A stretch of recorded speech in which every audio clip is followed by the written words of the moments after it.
He Welcome went, everyone to I can't even remember what episode it is. It's been that long, but to the Austrian Grand Prix review. Joey, what a weekend of racing, mate. How good was it? mate, this has been a filled to the brim weekend. And not just of racing, but of really good racing. I think qualifying was really good. The sprint race was very entertaining. The race itself was quite entertaining. Um, we had a few Aussies abroad we'll touch on at the end, in participating in a few other events as well. But like from my end, there was like when Formula One gets a bad name, I sort of, you need weekends like this, and even weekends like Canada, which we didn't speak about a race ago, where the what is great about the category is on display. And like if you miss it, then you're sort of missing out on some of the better races of the year, which I think these last two have definitely been. And I'm not really a fan of the sprint format, but I thought, like, this weekend in particular, I like how I think the new sprint format in terms of the qualifying for the event itself lends well to it. And I think, like, from what we saw, like, as a track, it does facilitate a lot of overtakes, and I wasn't disappointed. Yeah, like I think during COVID I had a bit of fatigue when it came to this track in Formula One because we raced there so much. Yeah. But this weekend I was just like, you know what? I love this track. It gives good racing every time. Like turn three, turn four, like coming around the bend, turn five, six. It's just the track limit jeopardy. Like every year we have the same issue. I just don't know Yeah. why the I drivers can't figure it I out. mean, But that that was such a good qualifying session as well, where you had drivers' lap times getting, constantly erased. yeah, Um, and like you said, it did throw a lot of jeopardy. And I think a lot of people after the race were saying that the sort of track limits fiasco was a bit of a joke. And I was like, no, like, it's good. track limits are there for a reason. We should put them on. Mm, We should use every track limit, sort of like how we're using it yesterday. Throw a bit of jeopardy in there, and then you have drivers like Norris, who drove a beautiful, clean race, and you get rewarded at the end for mm. not running over the lines. I thought, all in all, that is sort of what we've been wanting from Formula One in terms of track limits. I think Yep. all the tracks that we go to that have these massive, sort of runoff aprons, the way that these limits are being used should be replicated at all those tracks as well, because you know you you you you have to risk. If you want to risk it, you sort of have to take the punishment if you slip too many times, and that's how it goes. I was like, obviously, we were talking about it in the chat last night, how good the race was. And I was thinking about like Canada was better. And I've been thinking about, the start of the season. I've been struggling a little bit to engage in the season. Like I've watched every race, I've watched every quali, but I haven't been that into it. And I don't know. It, let me know what you think. I wanted to throw this at you. Is it because we're finally going to traditional tracks or tracks that um have been on the calendar for years and years and years, instead of being just on, your street circuits like Baku and Jeddah and all that? Or is it all the teams are finally bringing upgrades where we're seeing some better racing, closer racing? And does it constitute for better racing for the rest of the season? What do you think? I think that is definitely the case, and I wrote that as a point, and I was happy that you sort of brought us there. I think the start of the year is always sort of a feeling out period, and like Anthony says, this season is so long. Um, that sort of the first couple, like, we're not even halfway through the season yet, so the first couple of races are very much sort of working out what we have and what we need. And now we're seeing updates sort of coming in. We've seen pretty much that race there. You could see the old McLaren compared to the new Mm, McLaren, where Piastri was probably second last, I think it was, and Norris was what, fourth by the end of it. So you see how big of an upgrade package that is just from one team, and Piastri will get that package next week at Silverstone. Um, on like a smaller level, we've seen Williams have upgrade package come last race at I think it was actually at Monaco. Their one came, and then Sargent got his upgrade package this week, and he had his best race of the year, and actually outraced a few cars as well as Albon finishing in 11th after a great 7th position finish he had the week before as well. So, and then we saw Mercedes bring their upgrade package at Monaco as well. So all the teams are sort of, doesn't matter how big or small the upgrade packages are, that whole midfield has sort of been, if not flipped on its head, it's definitely been compressed. And I think one thing that can't be taken for granted now is that, like, you look at a team like Haas, who has a pretty good qualifying car, but in terms of in race trim, it's really lacking.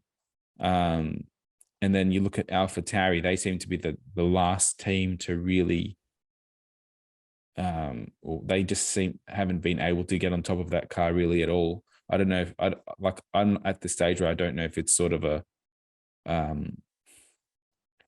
they're not really, they're sort of maybe not throwing too much at it now with the news that they're relocating and rebranding next year as well.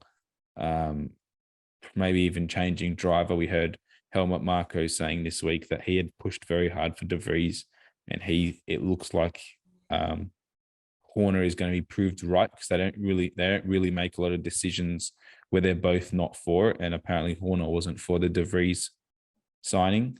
But like in terms of, like, you look at McLaren, massive step up. If Piastri can sort of, when he gets that upgrade, if he can be pushing for those top 10s as well, that's going to sort of cause a bit of chaos with I think especially between the Astons, the Mercedes, and the Alpines in terms of that bottom of the top 10 points for each race. And then I think Williams has really taken a jump above the AlphaTauris and the Alfa Romeos. Yep. And like Haas. Like, I don't think they're ahead of Haas yet in points. Oh, actually, I don't think they're ahead of Alfa Romeo yet in points. They're ahead of Haas, but I think without upgrades, it looks like over the season they'll probably jump them as well. But I just think all these little things have just made the racing in every, we've got we've got Max at the front. He's gone, but then we've got a sort of a best of the rest chase. We've sort of got a between 8th and 13th race as well. And there's always a back end race. And if Checo keeps giving us these amazing qualifying performances, him racing through the field as well is spicing it up a bit as well. But yeah, I prefer these tracks as well. Like I think there's something to it when you're going to, Sergio Villeneuve's, or when you're going to Red Bull Ring, and now we're going to Silverstone next year. Like, for me, that I get excited for those tracks. Yep. Spa after that. Yeah, so we're hitting a stage of tracks where I don't really care about the racing either, to be honest. I just want to watch them on the track. Whereas probably a few of the other tracks, I want good racing because I don't have any connection to the track. So that could be right, but I think that with these upgrade packages, it's just made the racing more compelling as well. I was saying, watching it last night, there was action throughout the whole field. And it wasn't just like, the start phase, it was the whole race. Like, there was something happening from Leclerc all the way back. Like, obviously Max is on a different planet at the moment. Obviously he got the win. Even that far ahead that he was able to pit on lap 70 to get the fastest lap on 71. Like, he had that much of a gap from Leclerc. But I wanted to talk about a few of the drivers. Just quickly, I think as well, one thing before we leave that point, like we've been saying all year, all the races that have you need to do a two stop. I think that's really the secret sauce, because it does throw a lot of jeopardy, and you do have to sort of time those. It's very imperative to time 2 pit stops correctly, not just one. So I don't think it's rocket science that if Pirelli are out there listening to someone, please just give us quicker deg tires. I mean, that's really, I think half that. I think that is really half the problem or Mm. half the solution. But Well, yeah, if you want to talk about some drivers, who you want to discuss? well, I wanted to start with Ferrari. Obviously, a much better weekend for both. Um, They've closed the gap Science on Mercedes massively. Science was better in the sprint race, much better. Leclerc's qualifying lap on Friday. I don't know if you saw that lap, but he was I on didn't. on the limit. It was probably one of the best laps I've seen. It was awesome. But he just goes through these things. Like on Saturday in the sprint race, he just couldn't keep the car together. But then Science cops a penalty yesterday. Like I'm finding them. Usually the team's inconsistent, but I'm finding the drivers at the moment are so hot and cold, even over the same weekend. What do you think? I think. I think, and we made this point last year with I think Danny Rick. I think when a driver doesn't feel the confidence from the car, they can definitely struggle just in believing sort of the capabilities of the car. Hmm. From what I've heard about the new and what we've probably seen as well from this new upgrade that they've put on the car, it is giving them a lot more rear stability. And if you think about the kinds of corners that Red Bull Ring has, you would like for them to be on the limit. It would have caused them a lot of problems with the old car. I'd guess we'd seen them lose it so much through the sort of longer, faster corners. So probably that in itself is definitely a plus. But even at the start of the race, I thought Sainz looked a lot racier than Charles, to be honest, Hmm. as well. And I think it was probably even him kept keeping Checo at bay for Yep. so long that probably gave the second place to Charles. I I have developed such a soft spot not for Checo, for Carlos. Carlos, because I just when I see him racing, I'm just like he just wants it so bad, Mm. and he makes it hard for everyone. Like he's pushing you can tell he's pushing as hard as he can. He's defending as hard as he can, and no matter how sort of what deficits the car has, I think that's really what you want from a driver. Hmm. I think Charles just needs some confidence. He seems like a much more sort of needs to sort of get into a rhythm, get into a flow, needs to be feeling good about himself kind of driver. I think this event would have given him a big boost in confidence. Um, and then coming to Silverstone next weekend, I think if they can sort of get another 3-4 minimum, um, it'll put their season sort of really back on track, get them Mm. second place in the constructors, and if they can achieve that, I think all the worries of the start of the season will be probably eradicated. And I think this upgrade has probably given them some of the tools to do that. But Mm. I'm interested to see how Mercedes is apparently bringing a new update to Silverstone as well, which is their home race. So I Yeah. wouldn't expect them to sort of go down, wondering how it happened. I think they're going to keep just throwing punches. So it will be interesting. But Yeah. Ferrari, I thought I think they've turned somewhat of a corner. Yeah. I hope so. And I hope maybe Frederick Vasseur is just starting to put his stamp on the team too, because we're seeing a few less mistakes in terms of strategy. So, fingers crossed, because I think having Ferrari competitive is good for the sport. It's Um, good for the sport. I just have no compassion for the fans. no, I'm enjoying this. I'm enjoying their pain so much. It's not funny. I like Charles, so I don't mind. But I guess the elephant in the room for me, Checo, and this was the first weekend that I saw Christian Horner coming out saying things like, "It's not hard to stay between the lines." Just whatever he said, I can't remember the exact quote, and he said it over a couple of days. Yeah. Um, and the next day after quali when he got knocked out of Q1 or Q2, whatever it was, and the reporter asked him, because he was ill on the Thursday, is that why he wasn't able to progress? And he said, well, he wasn't 11 millimeters ill. So, Yeah. little comments like that from Horner, we know what he's like. How long do you think they give him if he continues along this trajectory? If they win the constructors and he comes second comfortably this year, which I think he is, I don't see a reason to move him. Like, and that's just me saying it. Like, I don't see a reason to make change if for change's sake, I suppose. What I think is interesting though is they've got Checo in their stable. They've got Max in their stable. Max has been saying things that make me think he will be the first one to leave that team. And that's where I think their contingency plan might be a little bit off kilter, because I don't think they're expecting that. But I'm hearing Max say things that are like, I don't want to be here. I'm not interested in winning 7 or 8 in a row. At the moment, it's a bit boring. I want to go do I want to go do other endurance events. We know he loves his sim racing and his GT racing and his prototype racing.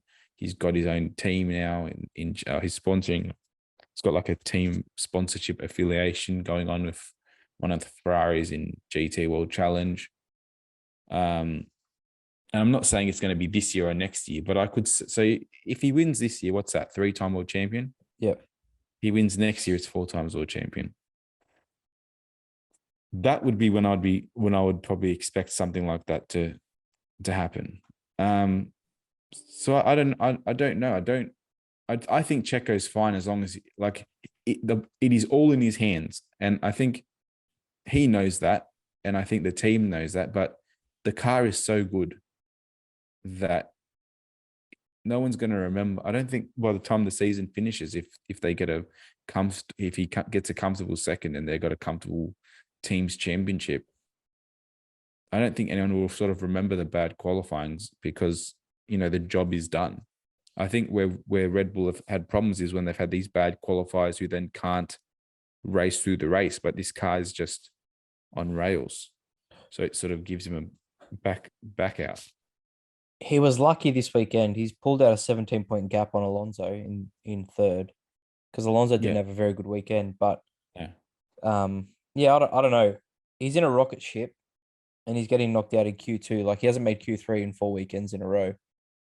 I mean, it is. I'm telling you, it is very surprising, and they're all stupid mistakes. Like even this one, he got 3 flying laps eradicated. It's like, dude, do a banker. You play PlayStation, you do a banker. It's like it's not hard. Your car is so quick. Just you can't beat a Williams and a Haas and a Aston, or not an Aston, an Alpha. It's like, I was surprised with that, but like I said, the car is such a great leveler, and the track for them has got probably 3 of the best DRS zones for that car as well. It looks easy. So I think for him, he does have to find a bit of form, but I think it's all in his hands. Like he knows deep down that he can start at the back, and unless he doesn't screw up, he can race to the front. So maybe he's just trying to keep it interesting for himself. He doesn't want to be like Max and lead from the front. Yeah, I don't know. I'm just hearing things from. Who do you put in there? Like Danny Rick? Yeah, look, mate. I don't know. Like, I know Christian Horner's come out and said that his performance on the sim is on par with Checo's, but I don't know if they will take the plunge. Like, I'm hearing that he'll be in the AlphaTauri next year. Danny Rick? Yeah, and the AlphaTauri helmet marker came out this week and said that team is no longer designing their own car. They're going to be using the Red Bull from the previous year. Like, it's just, they need them to be more competitive. So, if Danny Rick's in that car next year and he's, comfortably in the top 10 every week, like, I think that's a good place for him to end up. But yeah, I don't know who you would put in that Red Bull seat, but unless they go out and sign someone like Lando as a, plan moving forward. Lando signed a bad contract, mate. He's stuck. Yeah, well, unless they want to pay a lot of money. yeah, yeah. But I guess That's the the up. thing. That the thing is really their golden goose is Max, Mm. and whoever they sign to fill the seat is still playing second fiddle to Max. Oh, 100%. So they're not like until someone comes on the market, they're not going. I can't see them going and breaking the bank, especially if these new salary cap rules. They're not going to go waste money to bring someone in who can keep it closer, but still like in essence do the same job. Like and that's I think where unless they see some severe decline, which they then foresee is going to Mm. carry on into the next year when everyone's more competitive, you know, Yeah, yeah. hypothetically, I think only then will they sort of be forced to make the move. But keeping the status quo's, which is what he does, is the best thing if you're in a team like Red Bull. Well, I am praying for Danny Rick, but who knows? The other one I wanted to touch on, who's been outstanding this year, and I reckon Red Bull regret it, is Albon. Yeah, I think him now being a Williams driver is probably a massive regret from them. Mm, It wouldn't have cost so much to keep him on the books. And he's more than just showing he's showing like proper leadership now. Like he's really taken the bull by the horns. He's in a leadership role. He's delivering the results. mm. He's got 2 points finishes now. I think last week's race in Canada was Epic. one of the better Williams drives I've seen in a long time. And it was hard because he was blocking for a long time. And yeah, Mm, that car is good on a track like Canada with sort of how the layout works. And even probably not as much yesterday, but even yesterday getting 11th place doesn't bring any points. But it does show that yes, he's sort of making small statements. Getting through to Q3 now is mm, becoming a common thing. At least getting into Q3 is Q2 is nearly a given with him. I don't think that there's much really bad to say about him, and he just doesn't. He's always got a smile. Doesn't look stressed. Looks like he's got a bit of mongrel in him, a bit of killer in mm, him, which is what a team I think like Williams needs. They can't really sort of play that nice guy role. They're probably got one of the worst cars, but there's little things with him, and even with James Vowles mm, that they're just sort of like little 1%ers. But you got to when you want to start building a better organization, you got to start with the 1%ers. And if you build that base, then hopefully in a couple of years, we might have a little bit of a uptick. But the fact that he is now Williams' driver, and probably hopefully we can put our arm around him and keep him for a bit of time. And I think the fact that the car is moving in the right direction as well, and his stewardship should help us with that.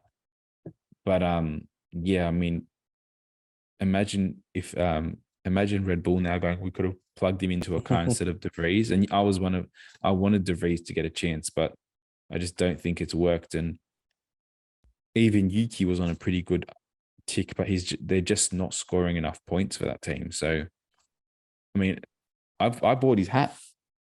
I bought the Alex Albon hat, mate. I'm sold. Yeah, look, when he was at Red Bull, you could tell Max being your teammate was tough for him. It was tough for everyone, not just him. That's the thing. Yeah. But I think the move out of the Red Bull stable for him has been good. James Vowles, I was listening to an interview the other day, was saying he's not saying like what you've just said, like leadership. His driving is of championship standard. Like obviously not in the points, not winning races, but just the way he's controlling the car, controlling his position, not letting people overtake him.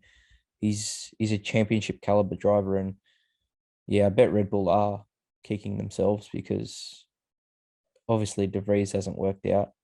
If you think about how we were thinking about Williams with George Russell's Mm, sort of performances towards the end of his career there, Albon has probably still done more than what George was doing. And that's saying a lot. So much so that I sort of forget that we had George there for a bit. But the fact that he's a Williams driver, it makes me feel so that we've locked him to our, like he's there on our terms, and he probably feels a bit of loyalty as well, Mhm. because they sort of threw him that lifeline, which goes a long way. Yeah, like What's the next step for Williams? I think Getting a more Logan Sarge. competitive. Yeah, I was gonna say getting a more competitive second driver. I don't think if it is getting a more competitive second driver, I want to see him in this new update. I thought this weekend he didn't look much. He came 13th, didn't look far off Albon. This is sort of he's had half a season. I always say you have to give him 2 seasons, and this first, I think, especially his trajectory through GP2 as well. He wasn't there for very long. He needs time, but I think from what I've seen, he's much better. He is much better than Latifi Oh yeah. already. So I think he just needs some time. I'd rather not rush him and sort of see what he has. And if Albon can carry the team, and if Albon single-handedly can get us to 8th in the championship, there'll be no pressure on Sargent to really sort of perform. And if he can sprinkle a few points in there as well, I think for Williams, what they have to look at is Sargent needs to get better in qualifying. That is imperative. But having said that, this was his best qualifying, I think, as well. I think he qualified 17th this week. And his gap to Albon even in Q1 has I've noticed dropped significantly as well. So I think it's more for them just to learn it. Like the whole team is new. They've got a new team principal, got a new driver. The old fella, what's his name? Jost Capito has left. So I think Sargent is coming at the right time. And you can't sort of fake it. Maybe build a stronger partnership with Mercedes somehow. Copy a few bits of Red Bull car wouldn't help, wouldn't go to, wouldn't hurt either. But as a fan who's been in pain for many years, it's been like a little pickup bump of Coke this year. It's just been like just a a little bit of something just to go, oh, but there are Making worse progress. things. Yeah, we're making baby steps. I am excited for Williams. I think having them as the back marker for so many years, and just having a back marker in general sucks. You want everyone to be competitive across the grid, especially because there are only 20 10 cars. teams. Yeah. But my concern at the moment is obviously we've spoken about AlphaTauri. It's Alfa Romeo. They seem to be really far off the pace. Like Bottas and Zhou just floundering around in the bottom half of the grid every week. Car doesn't seem to have much to it in terms of pace. Like it's hard to watch because Bottas is quicker than what he's showing. Yeah, I just don't know where that team. I know they got Audi coming in, but it's not looking good for the next couple of years. I think that's what happens when a team sort of gets involved of taking over another team so far in advance. There's sort of really there's no imperative to develop if you're wasting your money. And I heard, what I heard this week was this is sort of the first time where Formula One has sort of been a money-making sort of operation. So you can imagine that Sauber as a team are probably making pretty good money, and if they can cut down their expenditure, it's just money on top. I think that was because they were talking about how Ryan Reynolds and his mate bought into Alpine, and they were saying this is the first time where F1 has been a buyer's market. I just think there isn't an imperative to, like, you're going to spend a lot of money to go move up one spot in the championship. You're going to spend more than what you're going to lose what you're going to make in the end of year. Mm. You know, when the purse is divided. And like, if you're not in there for the long run, I just like, if you're a team like Williams, if you're a team like Haas, AlphaTauri, I feel like there's more of an up gain. But what is it? There's one more year of Sauber next year. Well, I know Alfa Romeo is pulling out Yeah. at the end of this year. But yeah, I think Sauber is Aren't in they? control until the end of 2025, aren't they? Is it 2025? I thought So there's a Audi couple. came. There could be. There could be a couple. Yeah, it could be Yeah. 2025. Yeah, I don't know. They've never been very good at bringing mid-season updates either. Their car Mm. usually starts the season and it usually ends very close to that. I don't really care, to be honest. I'm loving that they're like them and Aston and the two alphas dropping the ball and giving Williams a sniff of coming eighth, or maybe even eighth or seventh if we can take over. Alfa Romeo is filling me with joy. So, and they, having said that, they lost Fred Vasseur as well. So that's going to he sort Yeah, of it's kept true. them together for a long time. Yeah. He was, a great sort of a great stalwart for the team, and you can't imagine that they can just fill that void overnight. Mm. Well, I know that this week and Canada have given me renewed optimism moving forward. I wish Anth was here this week to I hear what know. he had to say, because he's the bigger of the negative Nancy's. I just it's been the last two races, like yesterday in particular, were just so good. But looking forward, what are you looking forward to when it comes to Silverstone? Because that's like on a tier level of tracks, that's probably second or third for me. Like, it is awesome. So what are you watching out for? Silverstone and Spa are my two favorite tracks on the Mm-hmm. planet. So I'll watch those races regardless of if sort of how competitive they were. But I do remember a couple of years ago, we had probably one of the better races of recent history at Silverstone. And just looking at the sort of the tracks that we still have to go in the second half of the year, we still have Silverstone, Hungaroring, Spa, Zandvoort, Monza, Singapore, Suzuka, Qatar, meh, Coda, Mexico, Bro, these tracks, my God. Sao Paulo. Then we have the Las Vegas round and Abu Dhabi to finish it off, which is also a pretty decent track. So to say that the back half of the year isn't at least a mouth-watering spectacle of tracks, and tracks that have, where I think fans have had a lot of time to build some affinity with. I mean, I know Anthony absolutely froths over Suzuka, and I think they're all those tracks. A lot of those tracks are very conducive to good racing. But it just has something to it when you sort of, even when I'm on Foxtel, I see an ad and it says, like, the Grand Prix of Britain or the Grand Prix of Belgium, and you sort of see the outline of the track and you just go, oh yeah, can't miss that. We're sort of the Grand Prix of Aramco is sort of like, what is it? Where are we again? What is this track? So that might just be Formula One as well, putting the better tracks at the end of the year to finish it off strong. So I think that the season will be well and over by then as well. So yeah, I at agree. least if we got some decent tracks, I'm more than satisfied, to be honest. Yep. I'm excited for this weekend though. I love Silverstone. Yeah, I'm hoping Aston is strong again, because I want to see Alonso up there fighting. I'm hoping Mercedes are quicker.